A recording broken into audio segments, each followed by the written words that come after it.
Hey guys, subscribe for daily content, and if you're shopping for gear, make sure you check out the description for the newest items at some of the very best online retailers. There's also links for some of the items that I personally recommend. Thanks!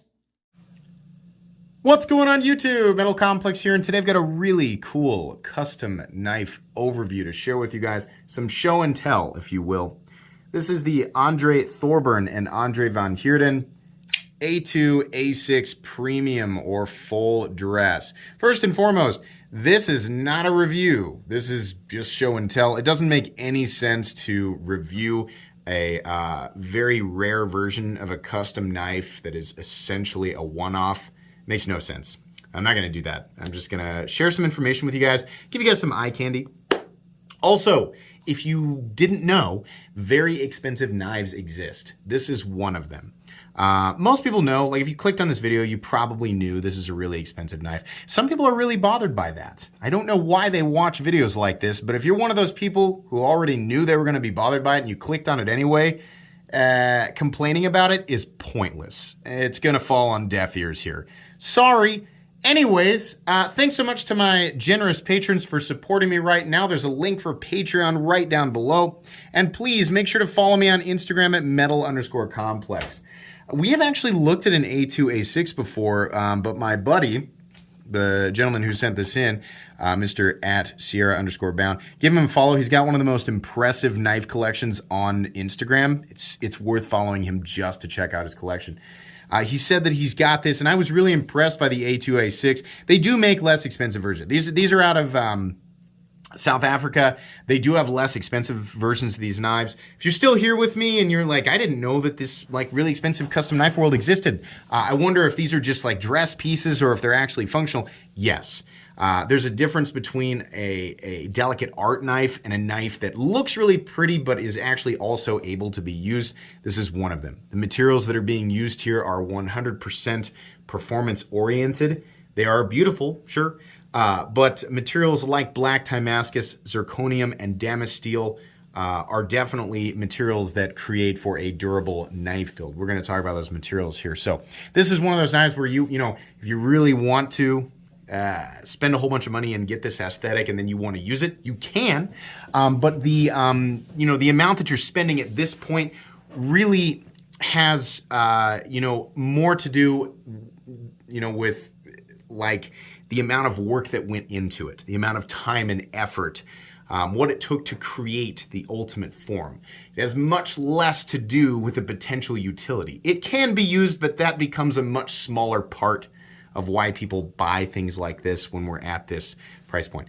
They do definitely make less expensive versions of this knife that are a bit more obtainable, not incredibly obtainable, but a bit more obtainable.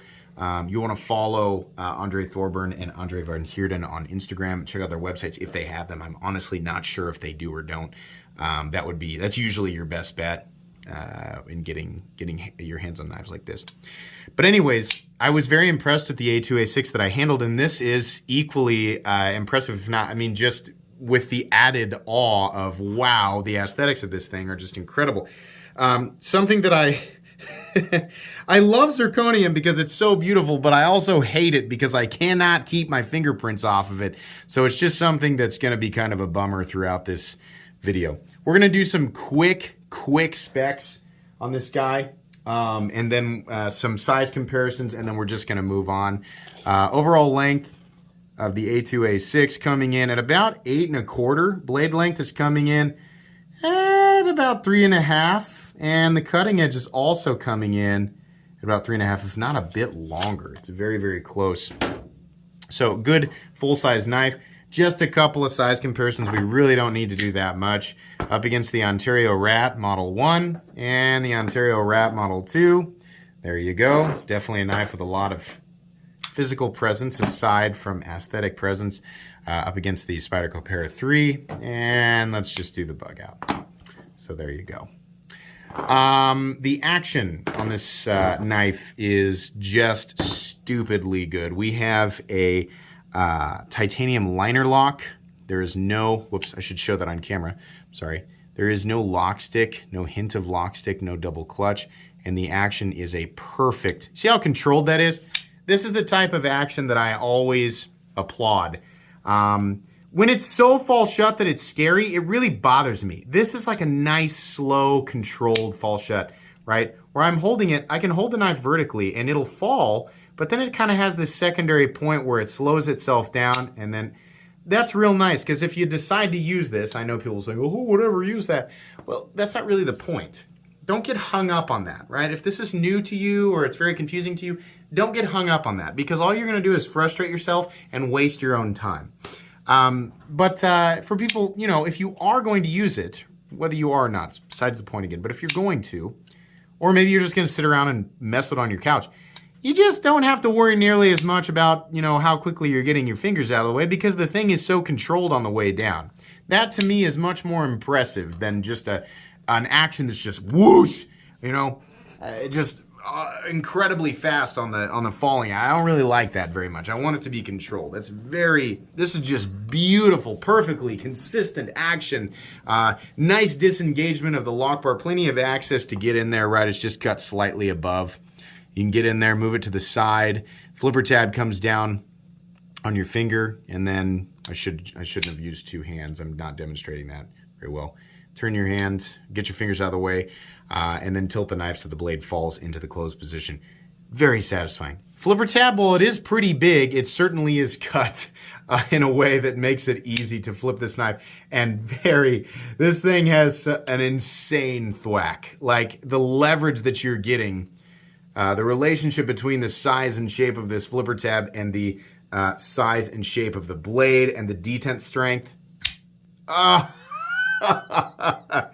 This has a really nice, bam, ready to go, right? Really, really satisfying. You can also light switch it if you want to. It's one of those knives that you cannot fail. Because it is a liner lock, you don't have to worry about where to put your fingers, right? I can barely press it, and it's going to flip, right? Really, really nice. The work on this is I believe, I don't know if it's completely and totally handmade. There's a lot here that's suggesting that it might actually be. But this is really, really nice work. And sorry, I'm really sorry. I want to get all of my gross fingerprints as much as I can off of this zirconium bolster here, so that you guys can really take in how beautiful this is. The work here that was done on this knife is just fantastic. That Timascus pivot collar, the zirconium bolster, and then this black Timascus. And this is Timascus that's got zirconium in the layers of it, which, you know, initially I was more of a fan of traditional or white Timascus, but I gotta say, I'm really coming around to the black Timascus, and I think I say if, like it's not inevitable, when I get around to buying my second full custom knife, I'll probably do something in black Timascus, because it really is beautiful. I don't know if this is like an Odin's Eye pattern or what. I get that Odin's Eye labeling from how Damasteel, the company, labels their different patterns of Damasteel. But really, really nice.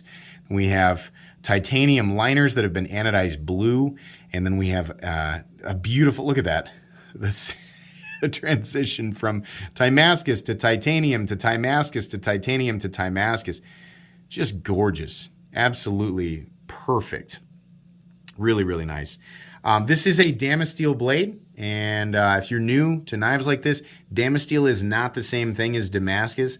Damascus can be any two compositions. It can be two super crappy, you know, compositions of steel, which is why you see knives like that on Amazon for $14. Damascus in and of itself is not some magic, you know, steel. It's not some, you know, ancient, like, I mean, the technique, right? Nobody really knows exactly how the original Damascus was made. Technique's lost to time. We have a pretty good idea, right? But Damascus is not, you know, does not represent one specific thing. It can be any two steels. So you have high-end and low-end Damascus. The low-end stuff is the stuff you find on eBay and Amazon for $14, $15. And then you have Damasteel, which, as I always make sure to say in every, you know, one of these videos where I'm talking about a knife with Damasteel, is a proprietary blend that is created by the Damasteel company. It is always RWL 34, which is a good steel composition in and of itself, powder formed, and PMC27, which is only available in combination with RWL34 to create very specifically Damasteel. So this is essentially proprietary powder formed Damascus through the Damasteel company that is meant to perform and have balance very similar to CPM 154, which is, as many of you know, one of, if not my very favorite compositions of all time, and an incredibly, user-oriented composition. So it was a long-winded way of saying it looks pretty and it also works. It also cuts well as a knife blade. That's what I'm saying there. I love Damasteel. It's one of my favorite, blade materials that are out there. I kind of wish the A2 wasn't on the blade, but okay, right? You can see how they did the flats there, right? They did the etching down here and they left the etching off the flat, giving it this kind of contrast, right? Doesn't mean that this is different than this or that this is paint and this is, no. It's all Damasteel. They just didn't etch this flat. And then it says IKBS on the other side. I kind of wish that it wasn't there, but it is, and it's not really hurting anything. The blade, oh my goodness. The blade stock looks like it might be about 145 to 155 thousandths. Let's put it up against the 140,000 Spyderco Para 3. Yeah, I bet it's about 145. Whatever it is, this blade comes down to a stupidly thin, just an unbelievably thin edge. This thing is ready to cut. It's ready to poke. It's ready to be a knife blade. That's a really, really nice knife blade. That'll never get old. The thwack of this thing. Bam! Oh my gosh, that's just wonderful. We have, like I said, the transition between the Zirconium and the Damascus looks good. There's little teeny tiny screws kind of holding these things in, which is fine. It's not that big. They're so small, it really doesn't take away much from the aesthetic. Love the backspacer. Love the, you can still see the Damasteel designs on the flipper tab. Can we get let's zoom in on that. I know you guys sometimes really like these little tiny details.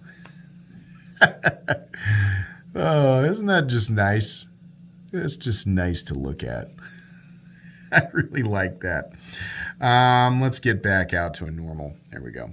Flipping it over to the other side, we have a whole bunch of fingerprints. Yay! I'm sorry. I'm getting them cleaned off as fast as I possibly can, and I still can't get them all off of there, so I'm sorry. Zirconium pocket clip, which looks great, and also nice carry depth. Just a little bit of the knife sticking up out of your pocket. And then I don't like it when there's like a clearance between the clip and the scale, but some custom knife makers do that on purpose. I don't know why. Ergonomically, this thing is just fantastic. It's amazing. Super comfortable. I'm not going to say it's angular. It's somewhat blocky on the scales here, but these are nicely chamfered down.